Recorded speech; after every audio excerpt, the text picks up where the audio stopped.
In the remaining jungle of Borneo lives a tribe of nomadic hunter-gatherers.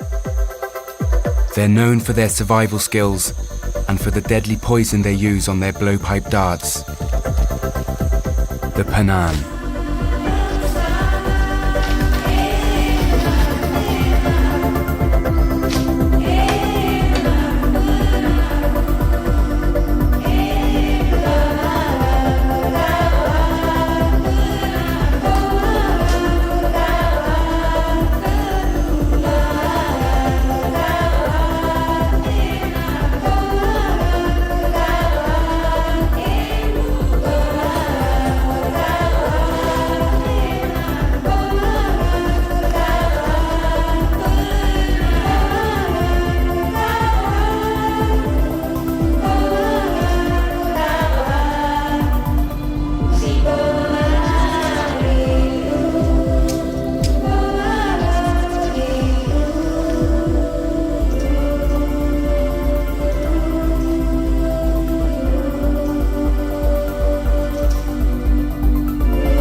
My name is Rafael Treza.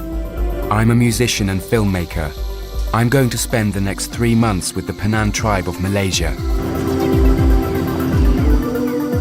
My journey begins in Kuala Lumpur.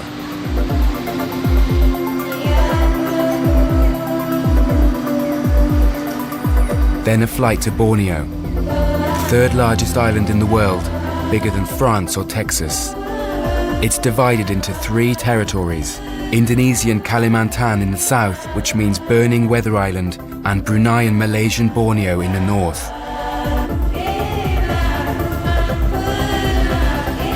From the air, I catch a glimpse of what the palm oil industry has done to this country.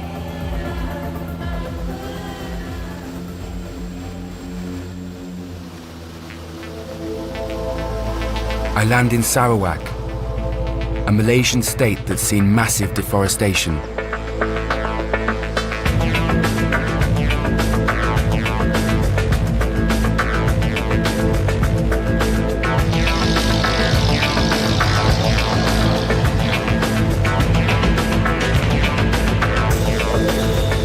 A land where activists get killed or disappear. During a period of over 50 years, the Malaysian government has overseen the destruction of the vast majority of Borneo's primary rainforest, selling it for billions of dollars as timber. Half of all the world's annual supply of tropical timber comes from Borneo, and it's replaced with rubber plantations and oil palm trees, the products of which are now used in around half of all packaged supermarket goods.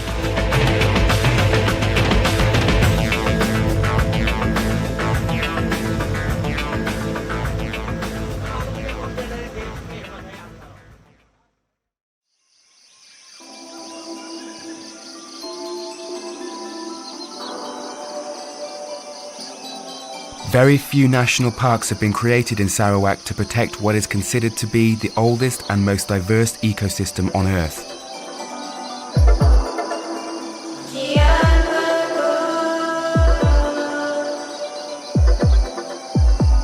Hosting 1/3 of all plant species on the planet and an estimated 30 million insect species. Less than 10% of Sarawak's primary rainforest remains intact. And where the land still looks green, it's mostly secondary forest growing for more timber.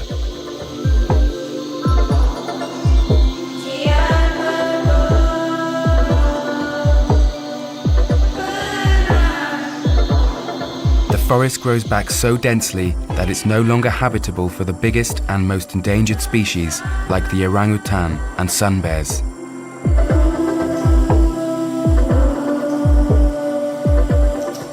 The Panan were the only tribe of hunter-gatherers able to live as nomads in the primary rainforest of Borneo, settling for a couple of months in temporary huts, collecting only what they needed before moving on to other hunting grounds.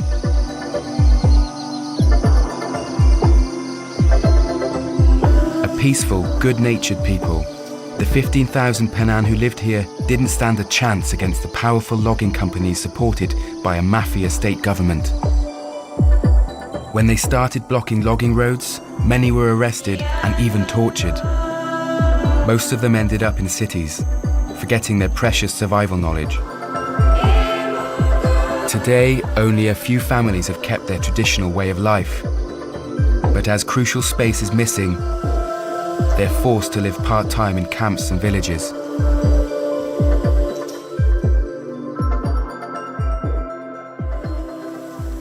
Bala is a semi-nomadic Penan tribesman. He's recently had to take shelter in a village when his forest was cut down. He's using a bamboo segment as a container to fill with the deadly tagem, the poison applied to the tips of his hunting darts.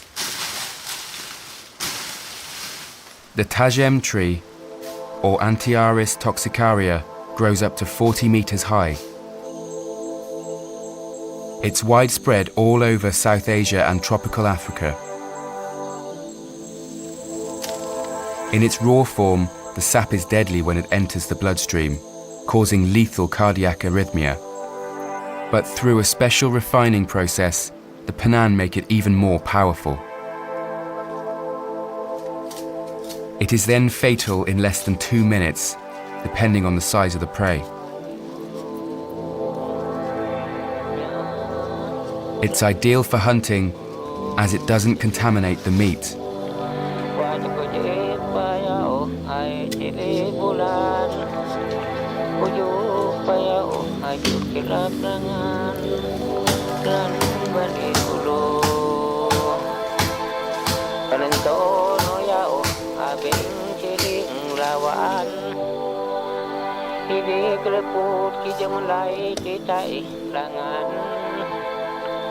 The Penan rely on foreign trade to procure iron in return for resin, animal skins and handicrafts.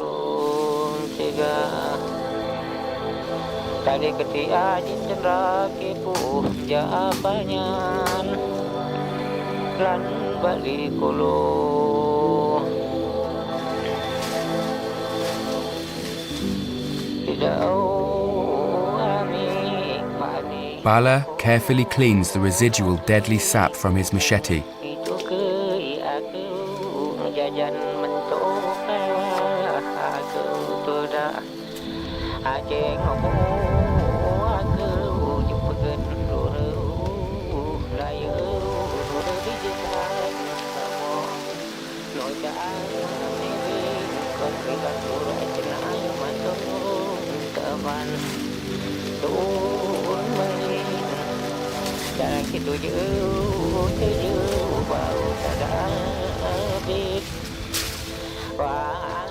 Bala pours the harvested latex into a pot made of dried leaves.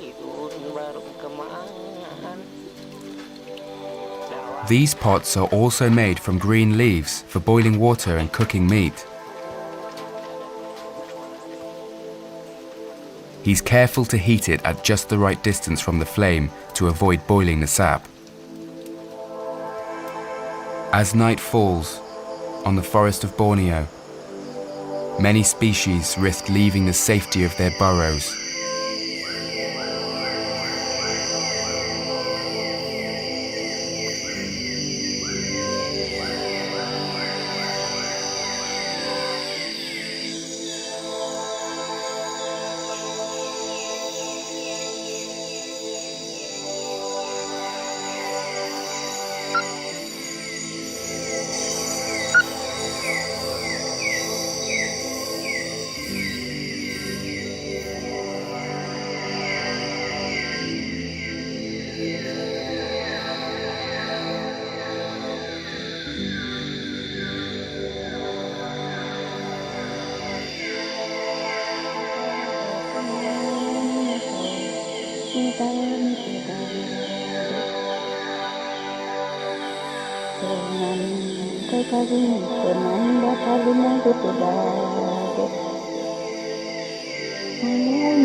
Be have jam kira 2 minit kenan tajam tu tong ulu kelunan pe be bari beken tenang citau pe ya matai ni lu no asan lu musid dah bari re ala dah na be lu murip matai no kenan tajam tu babui pe ya on lu put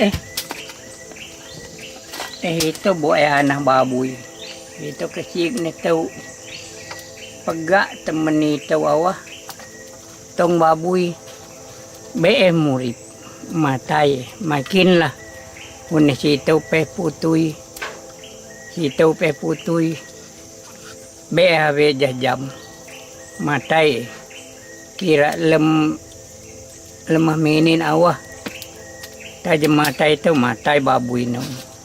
Kenan bengsa tajam tu biar omong tenawan ko put omong enak kedau ketai hako murib muun bel beda tai ke ave bari tong lamin rana matai kelunan pe kenan ke reput ne kedau hanah murib tapi ne ave si tai dak lem ne kedau na keto ne kuba To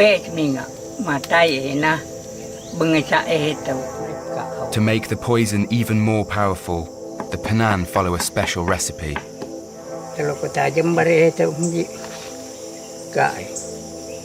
They combine several plants in specific proportions. Kada jalan Penan mana kena matai na.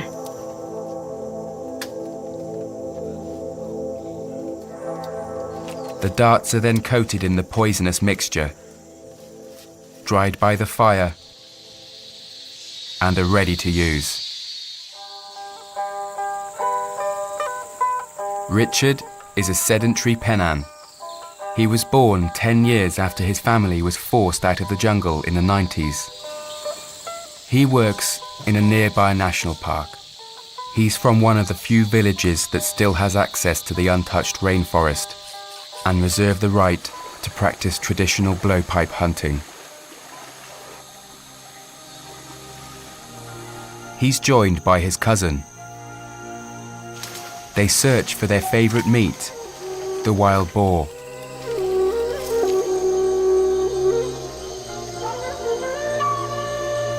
It's become harder to find due to human activities around the border of the park. Blowpipe hunting is a matter of stealth and patience. During the day, every animal is on their guard.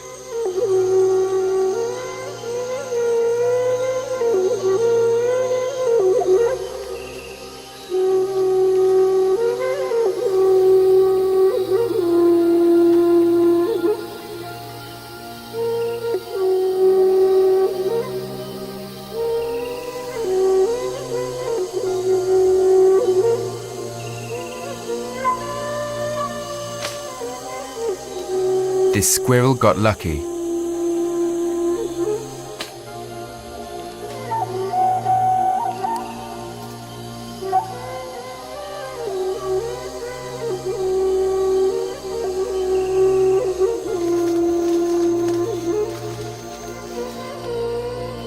Richie has found some bamboo shoots. They'll provide a vegetarian meal for tonight.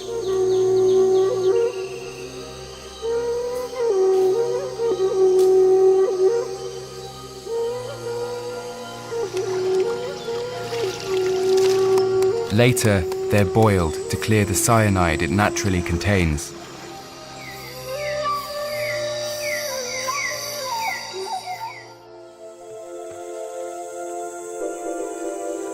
The rivers running through the national parks are clear and free of pollution from logging, which erodes the ground and makes the water muddy. The Penan can still practice fishing here. They use homemade spear guns.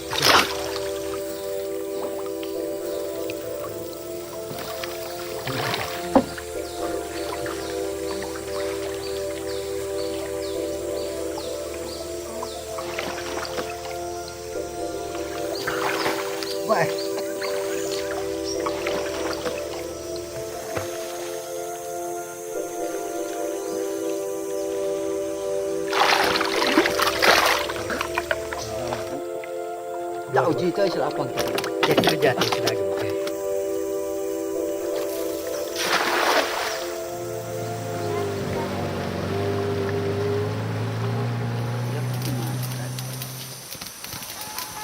Aku nak belak ini kan berbelak ni. Aku kira ini.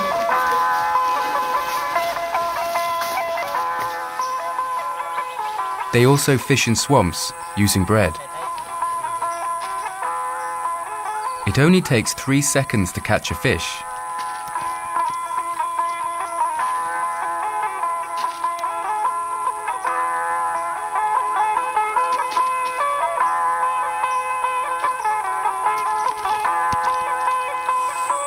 Now it's my turn to try. Kegatuan.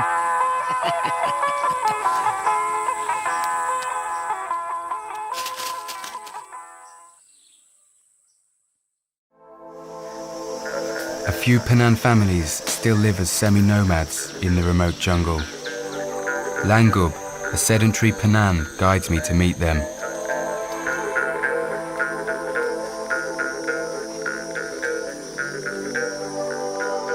He needs the help of a Penan couple who live on the way.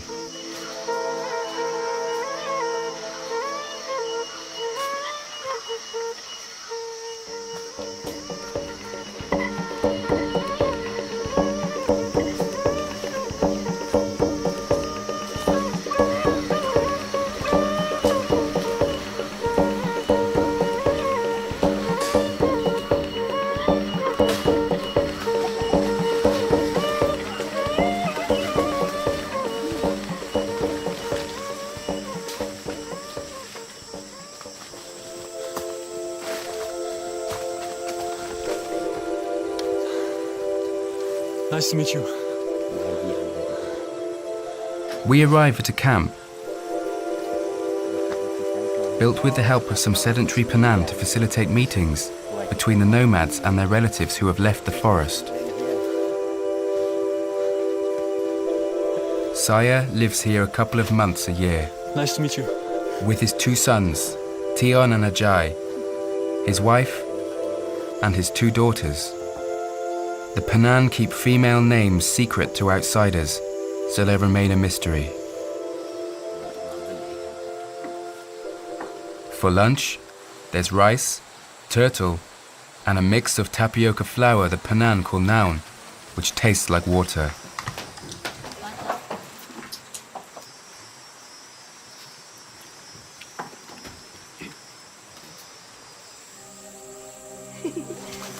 Their main source of food would traditionally come from the sago palm tree. Saya and his kids are taking me to harvest its trunk. The Penan take great care not to damage the roots, so the palm will continue to thrive. He first collects some moss called jaka, an essential survival element used to light fires.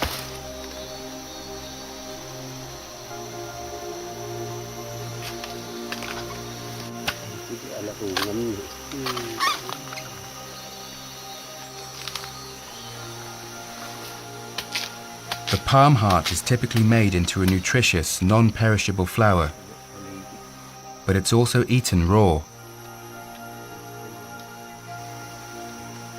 At the junction of 2 paths, Saya shows me oro, the Penan's way of communicating with other members of the tribe, using signs made of branches. Balik jalan itu pun kelunan pina balik dah jalan situ pun jah kelunan sitai barak ino pita hapo itu tada nure. The code always begins with the Penan motto, Jakanin, we have the same heart. Jah kenin awah ulau jah kenin kuak kenin itu jah tada pemung pun tada itu pun hun ko laau kau tai laau mole tai ame biso ame mole kai itu jah tada nyeho mole tebai bai bari itu tau reh no torok atau reh sakit bore irah mana iraja awame suai sahau bari itu kaan irah mana situ Penan itu boleh say aku penan tong di paba.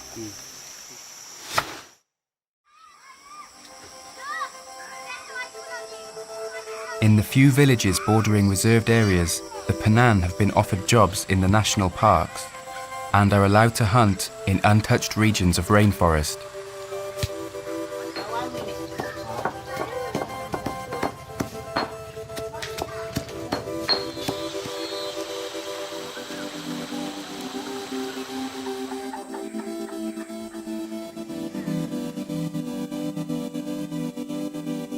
In tourist places like these, the government appears to have made an effort to build a brand new hospital. But as I'll learn later, nothing has been arranged for the Penan who've been forced to settle down in remote villages. Like most tribes in Borneo, Penan families share living accommodation called longhouses.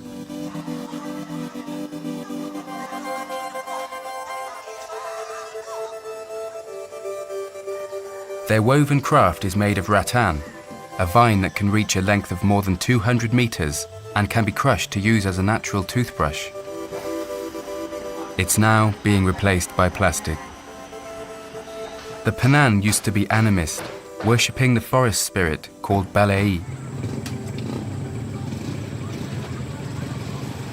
Like most tribes in Borneo, they've been Christianized. Supaya kamu memberikan pengenaan ataupun penerapan pun nanti kita jadi kurang tahun.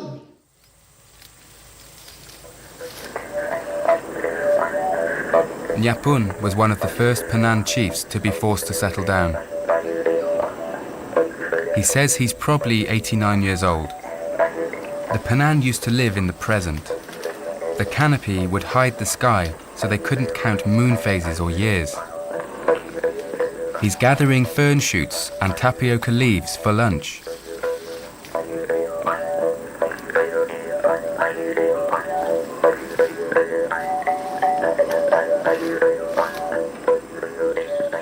Like most tribesmen in rural Borneo, Nyapun never leaves his house without a weapon for self-defense. The spear attached to the end of his blowpipe is a reliable secondary weapon. Tribal wars are still in living memory, and encountering wild animals like giant pythons and sun bears could still be deadly.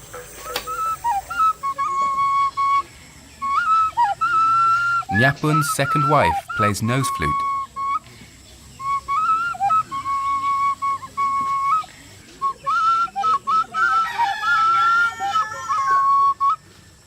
They live in this compound with their children and grandchildren.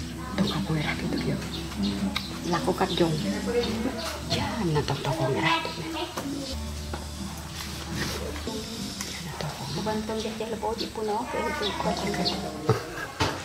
This fruit tastes exactly like cinnamon. Magat hinuk magat. Cuma dia cakap lah situ lah. Uban melah lebih lah memang pas situ lah malah lah situ lah. Tapi pengaruh lakau tu cahaya mek pita seluang pita nak dekat pengumuman itu uban Ambil daw pelakau dah tu sana ambil uban me. Ino pe pelakau me ino pe penitah me tam tanak kai. Kekat cincawit kekat kaan kekat pengumuman ambil libat awak ambil lakau. Kenat awak. Semua kena makan. Cuma ni di antong tanah ada hukuman sembarang. Kau pitah kaan ke barang. Hukuman periawan. Sebab itu. Tapi satu ni dia nak makasih memegang tu tak bakal bikin apa. Mari ambil maupun apa. Tong tahu lo kau kena mari apa jadi. Dan ni mepitah katidan me pipalan ni. Ini kemana mari apa jadi. Kami piajam tuai lepas hulu. Baik ya. Terima kasih ngana. Two villagers guide me to a remote Penan camp at the end of a logging road. These dangerous, abandoned roads are prone to landslides and sinkholes.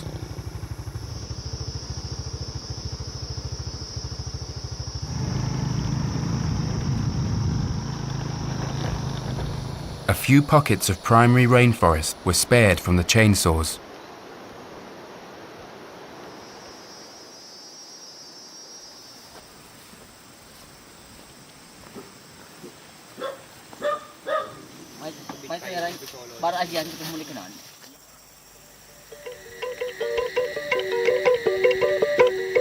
The Penan are known to be very shy, which makes their adaptation to the outside very challenging.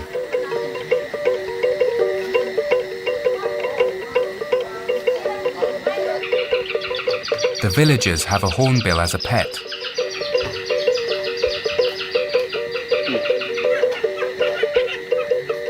Hornbills are the emblem of Sarawak. Many different species exist all over Asia, like the great hornbill, here filmed in Cambodia.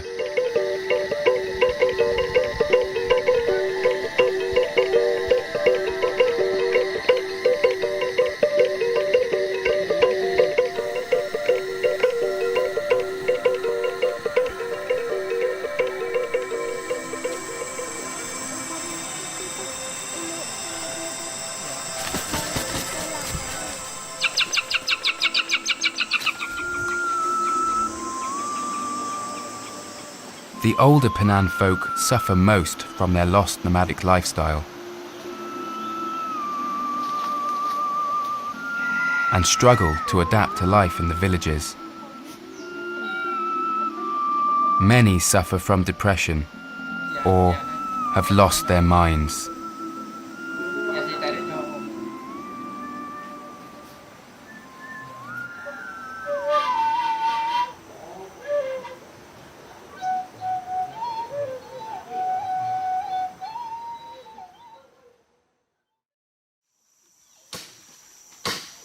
I'm back with Bala.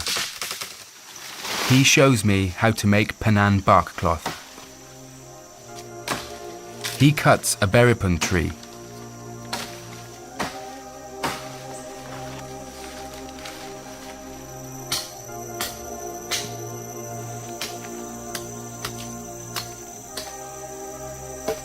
And beats it to remove the bark from the trunk.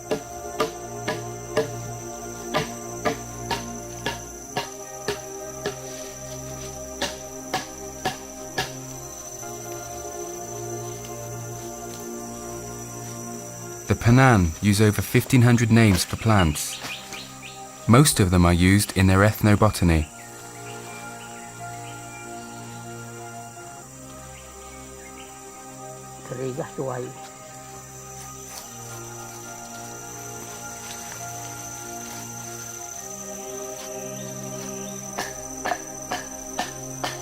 He softens the bark by beating it.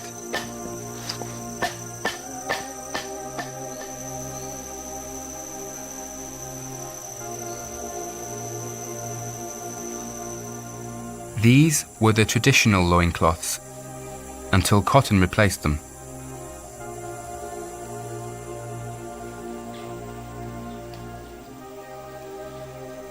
This plant is used by the Penan to treat snake bites. It's one of the most useful medicinal plants in the jungle of Borneo, which is loaded with deadly snakes. คน You know how long I can keep it? เอามองมาก็เลยเป็นเอา Long time. Very good. Even it's dry, you can use. Okay. What is the name of the plant? เป็นนาวันโตรก Is it working for every snake? โอ้เป็นโตรกเกี่ยวแต่นั่งไงเบะละเบะเกี่ยวมาไตเบะมันอะไรนาวันมาไต Did he see people getting bite by snake? เอามองคนในยุคโตลงเอามองก็ Like you hear the Bruno Mesa Yes. before? Yeah. He used this one also. Okay. This same plant saved the life of Swiss ethnologist and activist Bruno Mansa. He spent 6 years living with the Penan in the 80s, unifying and rallying them against the loggers by helping them to block logging roads. The Malaysian government put a price on his head. He disappeared in the jungle of Sarawak in 2000 following his return from Europe. He was declared dead in 2005 and remains a hero for the Penan.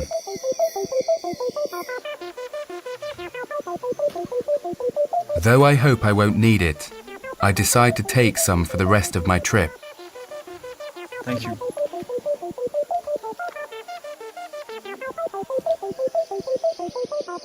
Another very powerful medicinal plant in Borneo is kratom. It's known to treat opiate and alcohol addiction. It's also used against fever and to relieve stress and anxiety.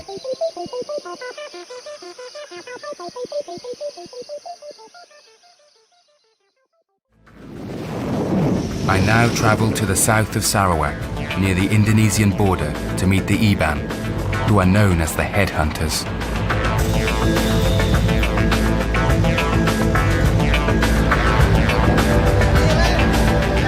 Their name is also the Lakya, which means the strong men. They used to practice headhunting on other tribes, including Penan. And some families still keep skulls as trophies in their longhouses.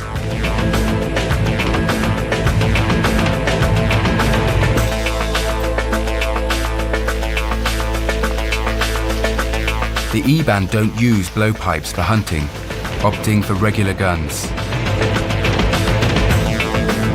Even though headhunting officially ceased a century ago, the Iban are still remembered as merciless warriors. And guides still advise against entering Iban longhouses without invitation. Traditional. Thank you. Okay, I tua. Okay, just family gathering. King lah. Nice. Look at here. Say hi first. Hi, What's your name? my name is Rafa. They're famous for their tattoos. Kita mitit. Urko lemot. Tegak. Lemot tegak dah na. Okay, cool. Lemot tay. Ukir ko. This we call it ukir kong. Ukir we call it ukir kong. Tattoos represent an important life event, like becoming a father. For the first head taken, a tattoo is made on the hand, the entagulun.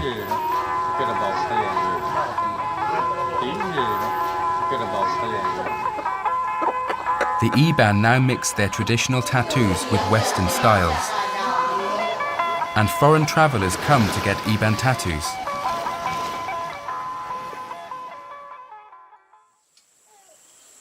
At Saya's camp, the family is preparing for a trip through the jungle.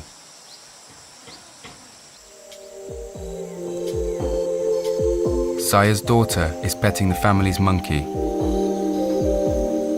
The Penan use them as guards, giving a signal when danger is near.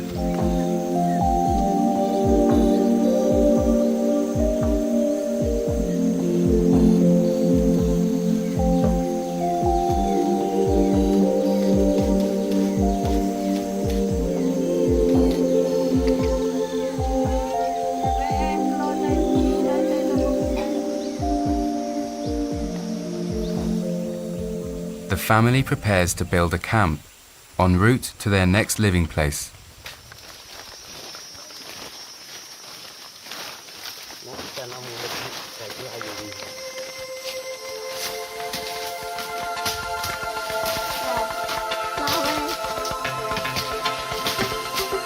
They choose an uphill spot away from mosquitoes and falling trees.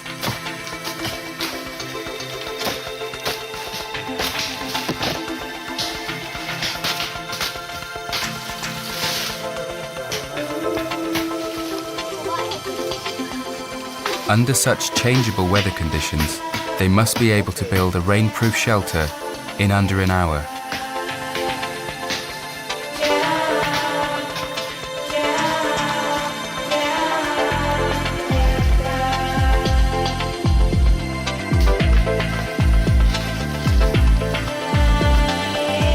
As part of Penang fashion, they sometimes like to dye their hands with red leaves.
Kumuko, ito ni bari kayaw. Ito ni bari tana. Itong ratig na ito. Inungaran, be may kilo itasya. Uban hay rafrita. Dani sito na. Nikahalakaw kitay-tay tana. Be may omong tolong ka. Bari rafake-bake lah. Ginlao kao, ngan kao, omong tolong. Ngan kekatulunan ginusit, omong tolong ame. Itulah ame, ketengi kenan nah.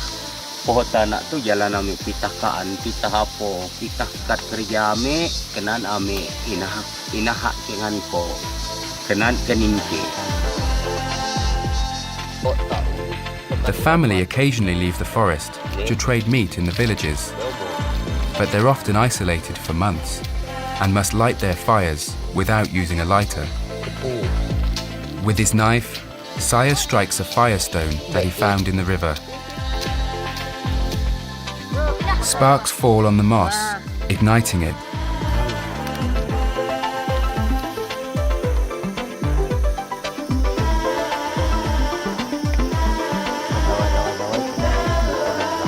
More moss and a bit of cloth help the flames grow.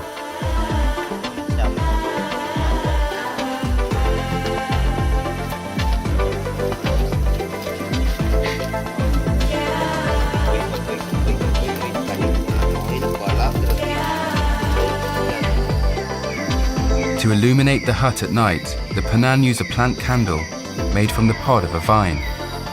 It provides light for up to an hour. It rains almost every day in the jungle. Punyao, a readily combustible wood, is cut and briefly dried above the fire.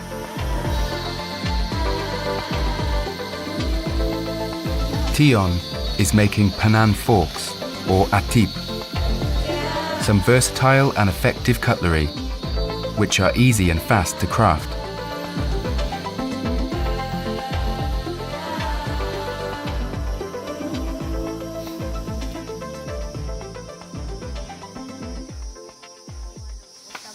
Ni abe ji tai tong irah long daun ko na ko na hay. Ni abe ino omok ko nyo ko tolong iya.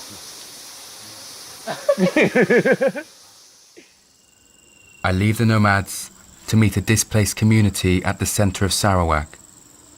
There's no public transport, so I decide to hitchhike.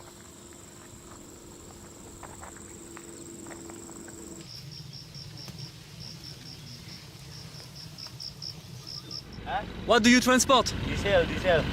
Diesel? Tower Telkom. Okay.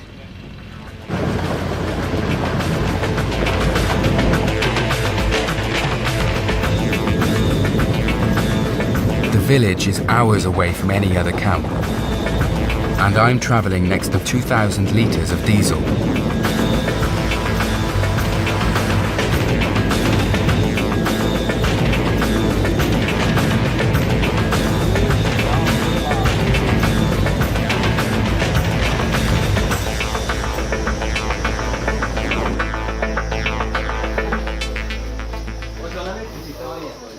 Hello. Nice to meet you. Hello. I come with a present. The book written by Bruno Mansa.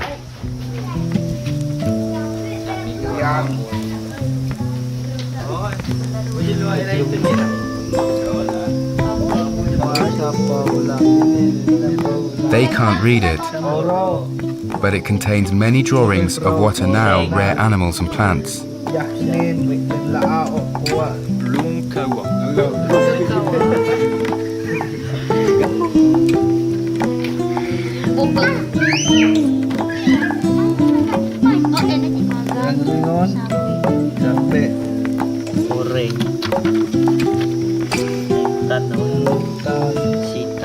This book, Bruno Manser. Oh, Bruno Manser.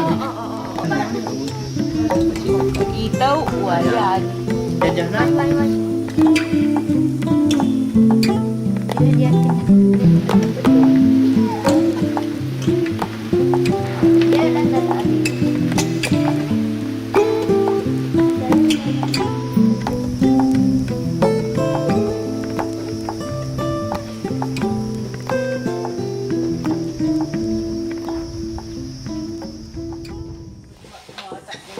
Some villagers are preparing their blowpipes for hunting the next day.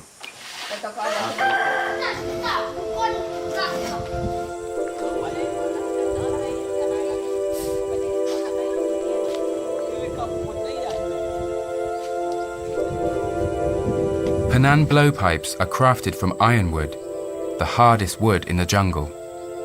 Their making is a long process, drilling by hand on a platform.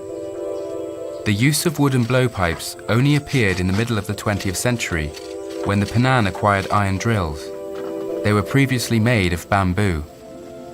Once shaped as a tube and sanded down with a special leaf, the blowpipe is precise up to 40 meters. Nice.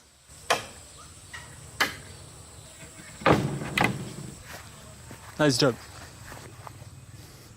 Tribesmen in Borneo have developed a very distinctive style, combining modern outfits with traditional survival gear and jewelry. High socks help protect against leeches. They wear rattan bracelets and wild boar tusks. Apart from an unused room presented as a school, the government has done nothing for these families, in the hopes that they will eventually migrate to the cities. The head of the camp wants to talk to me about the situation here.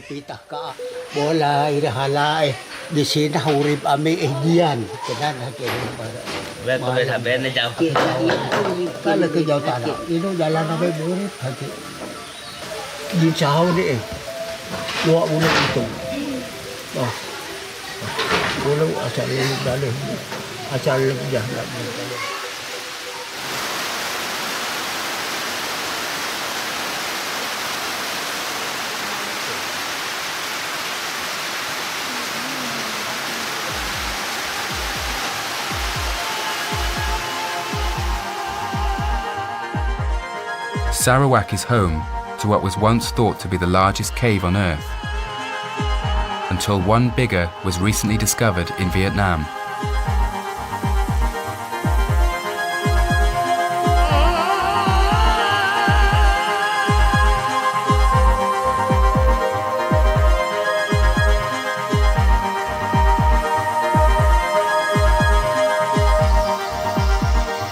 $3.5 million bats make their home inside. Every evening, they leave the cave in search of fruit and insects.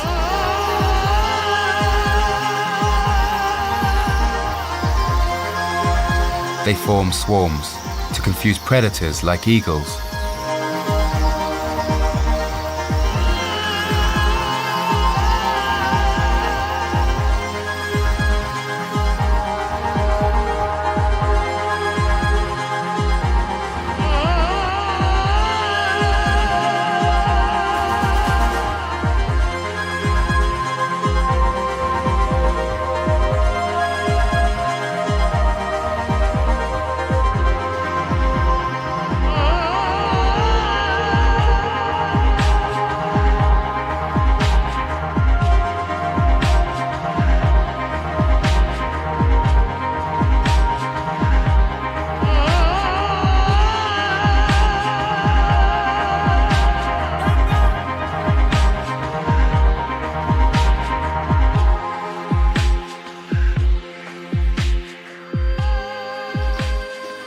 After nightfall in the camp, the families gather to watch the only kung fu movie they have.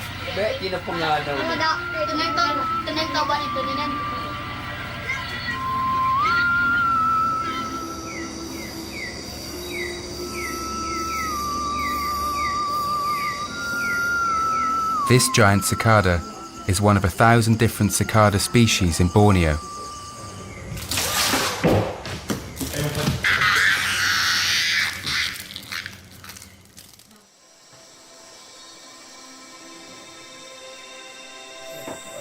In the morning, the village kids get ready for hunting.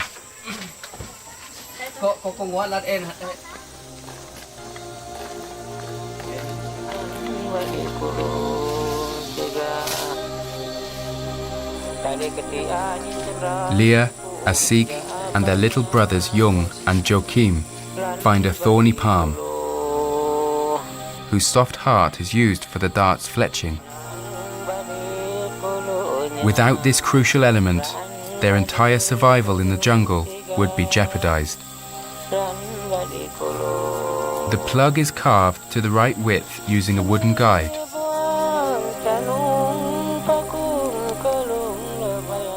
Lupa aja.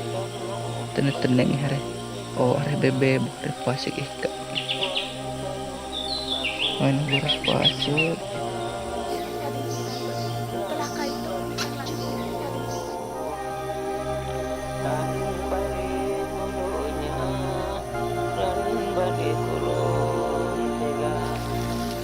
The season for wild fruit lasts only 3 months a year, and boars have become rare in this secondary forest.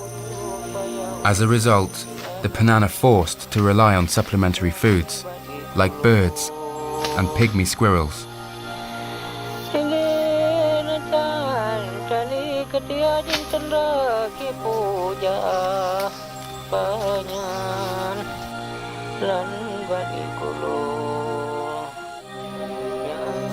Asih lah, asih.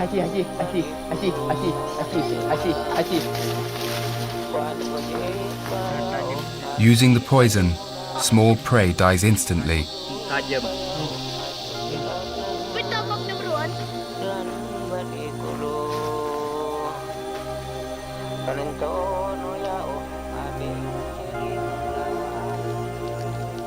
Jung has found a plant used by kids as hair gel. Stingless bees come to drink on our skin.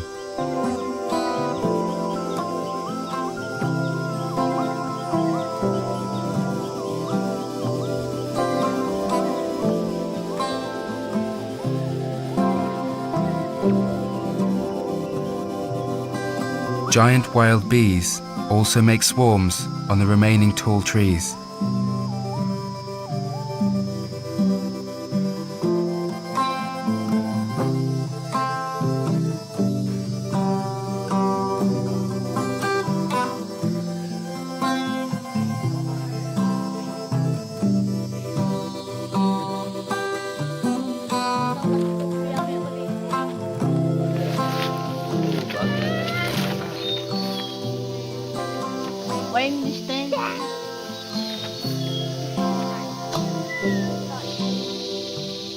The Penan use a distinctive tongue clicking to express surprise and approval.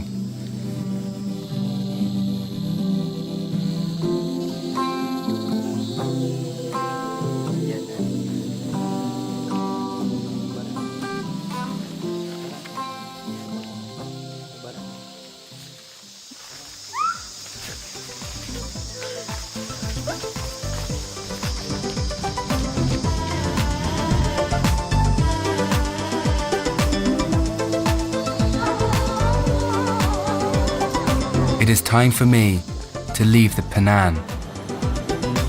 A people for whom kindness, generosity and courage is a way of life. Their ingenuity and the elegant solutions they employ to thrive in some of the most challenging and complex environments must not be lost. All of humanity could benefit from Penang knowledge of plants and their understanding of nature. One day, the tables will turn, and the wealth of every country will be defined by the nature they hold. When that day comes, the last Penang families living in the wild may have left the rainforest, along with all their secrets.